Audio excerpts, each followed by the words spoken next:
حضرت سیدنا فضیل بن عیاض رحمۃ اللہ تعالی علیہ بہت بڑے بزرگ گزرے ہیں۔ آپ نے دیکھا کہ آپ کا بیٹا نا کسی کو دینے کے لیے دینار تول رہا ہے،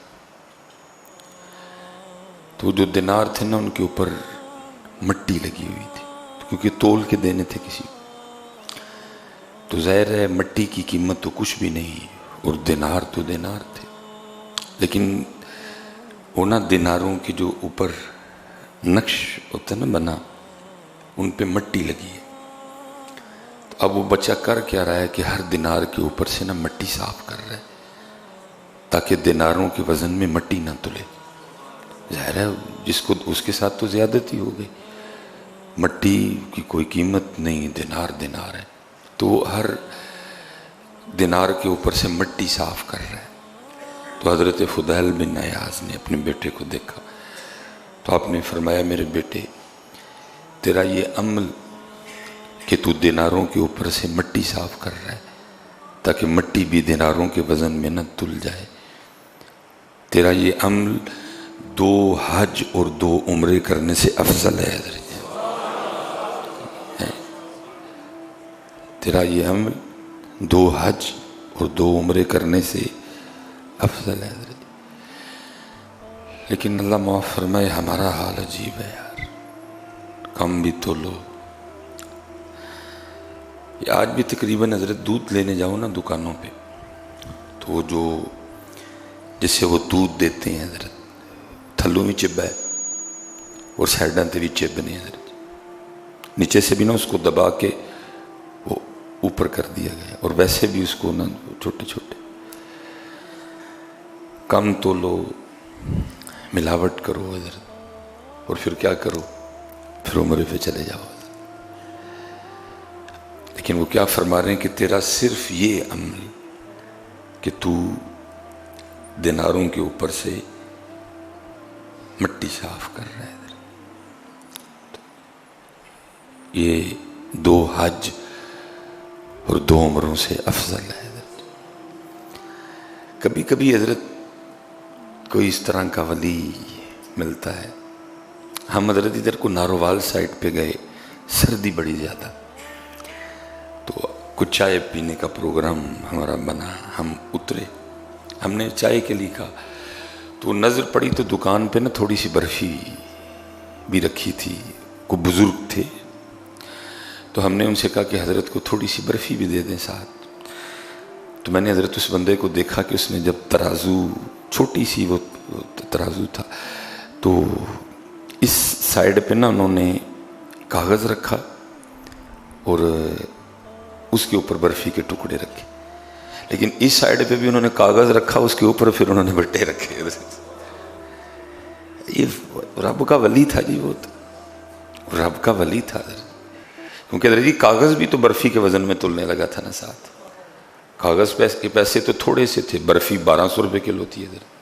انہوں نے جب اس سائڈ پہ نیچے کاغذ کا ٹکڑا رکھا کہ ظاہر ہے ترازو تو گندا تھا نا، تو اس کے رکھ کے اس کے اوپر انہوں نے برفی کے ٹکڑے، اب اس سائڈ پہ انہوں نے صرف وہ بانٹ، جس کو ہم پنجابی میں کہیں گے وٹے، وہ ہم نے میرے خیال سے پاؤ برفی لی حضرت، لیکن انہوں نے کیا انہوں نے حضرت اس سائڈ پہ بھی کاغذ رکھ کے اس کے اوپر حضرت انہوں نے بانٹ رکھے۔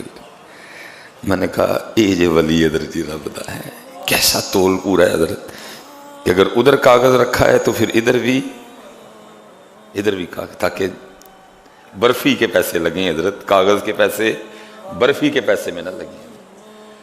لیکن افسوس حضرت آج یہ رنگ ہمارے پاس نہیں رہے، جدہ جتھے جتھے دا لگا تھا کوئی باز نہیں آتا حضرت۔ نہیں بیٹا، حلال کھاؤ، اپنے تول پورے کرو حضرت۔ اللہ معاف فرمائے حضرت جی، کون سی چیز ہے حضرت جی، اور میں حیران اس بات پہ ہوں کہ آپ فلٹر پہ چلے جائیں تو حضرت لوگوں کا رش لگا ہے صاف پانی پینے کا، جو ذرا اور لینڈ لارڈ ہیں انہوں نے اپنے گھر نیسلے لگوا لی ہے، ایکوا فینا لگا رکھا ہے، اور پانی آ رہے ہیں، اگر پوچھو تو سب عام سے عام بندے کو جو بالکل بھی پڑھا لکھا نہیں ہے وہ بھی آپ کو آگے سے پورا فلسفہ سنائے گا ذرا جی گندے پانی کے جو نقصان پہ ہے، جی گندا پانی پینے سے لیور خراب ہوتا ہے، گندا پانی پینے سے جو ہے نا وہ کڈنی خراب ہوتی ہے، گندا پانی پینے سے یہ ہوتا ہے، آپ کو پورا حضرت 15 منٹ کا مضمون ہر بندہ سنائے گا گندے پانی کے۔ لیکن میں اس بات پہ حیران ہوں کہ گندے پانی کے نقصان کو تو ہر بندہ مان رہا ہے، اور لیکن گندے رزق کے نقصان کو کیوں نہیں مان رہے حضرت؟ حالانکہ گندا پانی تیرا لیور اور تیری کڈنی خراب کرے گا، لیکن گندا رزق تیری نسلیں خراب کر دے گا، تیرا بیج خراب کر دے گا، تیری نسل کو تباہ کر دے گا گندا رزق۔ لیکن کیا ہے، گندے پانی کے نقصان کو مان رہے ہیں سارے، لیکن گندے رزق کے نقصان کو فرمایا بیٹا صرف تیرا یہ دینار کے اوپر سے مٹی صاف کرنا، تیرا یہ دینار کے اوپر سے صرف مٹی صاف کرنا کہ کہیں مٹی دیناروں کے وزن میں نہ تلے، یہ 2 حج اور 2 عمروں سے افضل عمل ہے۔ اس لیے حضرت بہت دھیان رکھو، حضرت بہت دھیان رکھو، حضرت اپنا رزق صاف کرو۔ میں کہتا ہوں حضرت حلال کی جو برکتیں ہیں وہ تو نسلوں میں چلتی ہیں، لیکن حضرت جی فی زمانہ جو حلال کی کوالٹیاں ہیں، جو حلال کے فوائد ہیں، ان میں سب سے پہلا اور بڑا فائدہ یہ ہے کہ حلال بڑھتا ہے حضرت جی، حرام بڑھے گا نہیں کبھی بھی حضرت جی، حلال بڑھے گا حضرت، یہ پھلتا ہے، یہ پھولتا ہے، یہ آگے چلتا ہے حضرت، حرام کبھی نہیں بڑھے گا، اس میں بے سکونی ہوگی، اس میں سکون نہیں ہوگا، حلال پھیلے گا۔ یہ نبی پاک علیہ السلام کی بارگاہ میں کچھ شخص حاضر ہوا اور آ کے عرض کی، اے اللہ کے رسول علیہ السلام، میری جو روزانہ کی سیلری ہے نا وہ 10 روپے ہے، لیکن پوری نہیں پڑتی، بڑی مشکل سے گزر بسر ہے، ادھار لینا پڑتا ہے، آپ کچھ عنایت فرمائیں کچھ۔ بھئی یہ جتنے فیس بک پہ وظیفے چل رہے ہیں نا، یہ وظیفے تب کام آئیں گے جب آپ کما کے حلال لاؤ گے حضرت۔ اللہ کا نام لینے سے حرام میں برکت نہیں آتی کبھی بھی، یہ ایسا دم کوئی ایجاد نہیں ہوا کہ آپ وہ بکری آپ کتے پہ کریں تو وہ بکری بن جائے۔ وہ جتنے فیس بک پہ وظیفے لکھے پڑے ہیں نا جی رزق میں اضافہ وہ تب ہوگا جب پہلا کام تو یہ کرے گا کہ تو کما کے گھر میں حلال لائے گا، وہ بڑھے گا اس وظیفے سے۔ سبحان اللہ و بحمدہ سبحان اللہ العظیم، جس سنتوں کے بعد 100 بار پڑھیں، یہ اس سے حلال بڑھے گا۔ تو اب کما کے گھر لائی حرام رہا ہے، تو اب گھر میں لائی سود رہا ہے، تو بھائی سبحان اللہ و بحمدہ سے سود میں تو نہیں نا برکت آنی کوئی بھی، سود تو جنگ ہے اللہ اور اللہ کے رسول سے۔ بھائی سورہ یاسین سے، سورہ واقعہ سے اس رزق میں اضافہ ہوگا جس میں تول پورا ہے، جس میں دھوکہ نہیں دیا گیا، جس میں ملاوٹ نہیں ہوئی، جس میں کم نہیں تولا گیا، جس میں فراڈ نہیں ہوا، جس میں ریت نہیں ملائی گئی، جس میں کنکر نہیں ملائے گئے،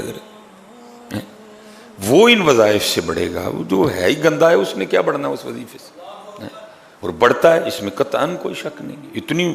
لیکن پہلی شرط حلال بڑھے گا، حرام نہیں بڑھے گا۔ تو وہ انہوں نے اس کی اللہ کے رسول کوئی نگاہ نبوت تھی جی، وظیفے والی بات تو آئی بعد میں، پہلے تو یہ دیکھا جائے گا کہ وجہ کیا ہے۔ 10 روپے بڑے معقول پیسے ہیں اور نہیں پوری پڑ رہی 10 روپے میں، نگاہ نبوت تھی جی، دیکھ لیا معاملہ۔ آپ نے فرمایا تو اس طرح کر کے جا کے اپنے مالک سے کہے کہ میری جو روزانہ کی سیلری ہے نا، جو روزانہ کے میرے پیسے ہیں وہ 7 روپے کر دو۔ اب وہ عرض یہ کر رہے ہیں کہ اللہ کے رسول علیہ السلام 10 روپے لے رہا ہوں روزانہ کی مزدوری اجرت، پوری نہیں پڑ رہی، ادھار لینا پڑتا ہے کچھ نہ کچھ اس طرح، 10 میں پوری نہیں پڑ رہی، کو وظیفہ عطا کریں، کو برکت کی دعا فرمائیں۔ اور اللہ کے رسول علیہ السلام آگے سے ارشاد فرما رہے ہیں کہ تو 7 کروا لے، تینر پہ جا کے اپنے اور کٹا۔ انہوں نے آگے سے کچھ عرض نہیں کیا، سمعنا و اطعنا، وہ چلے گئے، جا کے اپنے مالک سے کہا میرے روزانہ کے جو پیسے ہیں وہ 7 روپے کر دے۔ مالک تو خوش ہو گئے، تینر پہ بچ گئے اس کو. لیکن لکھا یہ ہے کہ کچھ دنوں کے بعد وہ حیران رہ گئے. پہلے 10 روپے ہونے کے باوجود ادھار بھی لینا پڑتا تھا اور بھی بڑے معاملے, لیکن اب 7 روپے بھی ختم نہیں ہوتے حضرت. 7 روپے بھی ان سے ختم نہیں ہوتے, بچ جاتے ہیں روزانہ حضرت. بڑے وہ اللہ کے رسول علیہ السلام کی بارگاہ میں حاضر ہوئے اور سارا ماجرا جا کے عرض کیا. اللہ کے رسول پہلے 10 روپے تھے, پوری نہیں پڑتی تھی, ادھار لینا پڑتا تھا, ختم ہو جاتے تھے. آپ نے ارشاد فرمایا کہ جا کے 7 کروا دے, 3 کم کروا. حالانکہ دل میں خیال تو آیا تھا 7 میں پوری نہیں پڑ رہی, اللہ کے رسول فرما رہے ہیں, لیکن ماننے والے تھے وہ. میں نے جا کے 7 کروا دی. اللہ کے رسول علیہ السلام اب تو 7 ختم ہی نہیں ہوتے, میں دونوں ہاتھ کھول کے اس کو خرچ کر رہا ہوں, ختم ہی نہیں ہوتے مجھ سے, بچ جاتے ہیں روزانہ. میرا دسترخوان بھی وسیع ہو گیا ہے. اللہ کے رسول اس میں کیا حکمت ہے؟ تو نگاہ نبوت نے جو چھپی بات دیکھ لی. آپ نے فرمایا اصل میں بات یہ تھی, تو لے تو 10 روپے رہا تھا, لیکن کام تو صرف 7 روپے کا کرتا تھا. تو 3 روپے کی بیچ میں سستی ہو جاتی تھی, 3 روپے کی بیچ میں تھوڑی سی. تو یہ وہ جو 3 روپے کی سستی تھی نا, یہ اس کی بے برکتی تھی کہ جس وجہ سے کام نہیں بن رہا تھا, کیونکہ وہ 3 روپے سستی والے آ رہے تھے بیچ میں, سستی ہو جاتی تھی تھوڑی سی کام. ادھر دیکھا نا ہم بھی کرتے ہیں ادھر جی, بڑی سستی. یہ جو ہے نا اللہ تو مسائل کے حوالے سے تو سلسلہ بڑا سخت ہے, لیکن ہم کرتے ہیں سستی. میں نے اس لیے کہا کہ تو لے بھی ساتھ جا کے جتنے کا کام کرتا ہے, کیونکہ اب جتنا تو کام کرتا ہے پیسے بھی تجھے آ رہے ہیں, اور یہ بالکل حلال ہے. اور حلال میں اللہ نے یہ کوالٹی رکھی ہے کہ حلال بڑھتا ہے, حلال پھیلتا ہے, حلال پھولتا ہے. حضرت یہ جتنے وظیفے حضرت آپ پڑھ رہے ہیں نا, جتنے وظیفے میں رزق کے لیے پڑھ رہا ہوں, پہلی شرط یہ ہے کہ وہ رزق ہو حلال. حضرت سورہ یاسین کی برکت پھر اس میں شامل ہوگی, سورہ واقعہ کی برکت پھر اس میں شامل ہوگی. سبحان اللہ و بحمدہ سبحان اللہ العظیم کی برکت پھر اس میں آئے گی. اگر ہے ہی حرام تو پھر اس میں, اس لیے جیسے حضرت گندے پانی کے نقصان کو مان رہے ہو نا, گندے رزق کے نقصان کو بھی مان جاؤ حضرت. اور پوری حضرت ہم کوشش کریں کہ اپنا تول پورا کریں, کوشش کریں حضرت جھوٹ نہ بولیں, کوشش کریں.